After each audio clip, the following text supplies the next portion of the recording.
Hi everyone and welcome to Kylie Podcast. I'm your host Kylie and I'm a Cambridge qualified English teacher. A lot of students export the situation that they understand what other people say but they can't speak. That brings me to this topic. Now we are talking about something a lot of English learners struggle with, and that is I understand English but I can't speak it. Sound familiar? If yes, you're not alone. And today we are going to dive into why this happens, how to overcome it, and I will give you some real practical tips to help you finally speak English with confidence. Let's start with why this happens.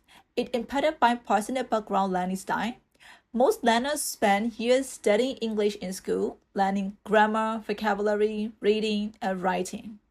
Everything they did is passive. They rarely get the chance to speak English in the school. Think about it. If you learn to play piano by only reading music books but never touch a piano, would you be able to perform a song? Of course not.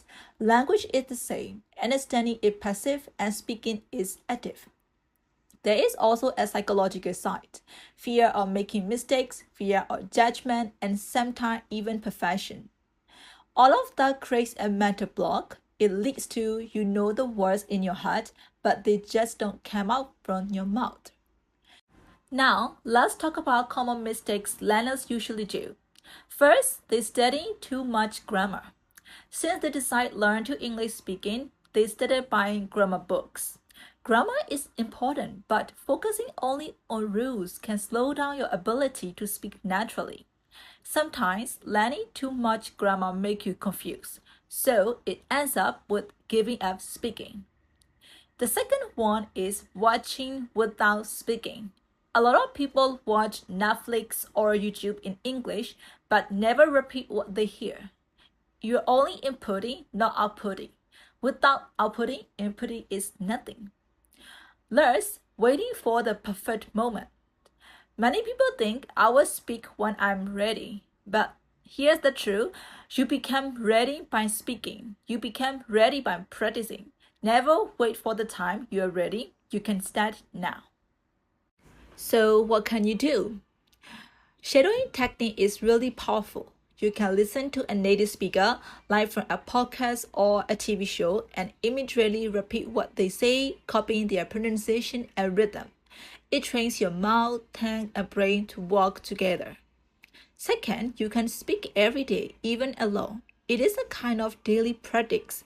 You can talk to yourself, describe what you are doing.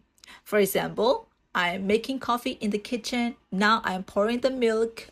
I'm having the shower in the bathroom, like that. It may feel weird at first, but it's really effective.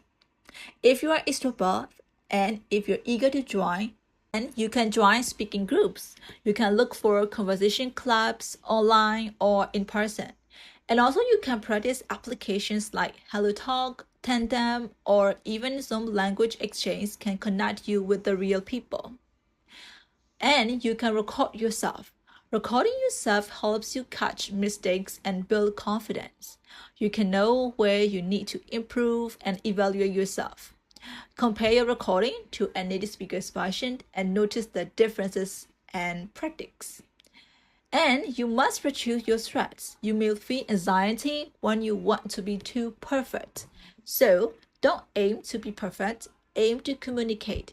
People will appreciate your effort. Mistakes are part of the process. Without mistakes, you never know what's wrong with you. Let me share a quick story. One of my friends from Myanmar told me she could understand everything movies, but froze when ordering coffee in English. We work on three things: daily self-talk, shadowing, and weekly speaking meetups. After just a month, she told me she confidently spoke with a tourist in her city and even made a new friend. You don't have to be perfect, you just have to start. So now let's recap our podcast. Understanding English is great, but to speak it, you need practice, not just knowledge. Shadow, speak out loud, and join conversations and record yourself. Most importantly, don't be afraid to make mistakes. Without mistakes, you can improve. Remember, babies don't speak perfectly. They bubble, try, and learn. And also you can do as well. Thanks so much for listening to my podcast till the end. If you enjoyed this episode, be sure to follow, share it with a friend who's learning English, and leave a comment. Until next time, keep learning, keep speaking, and keep growing. You've got this.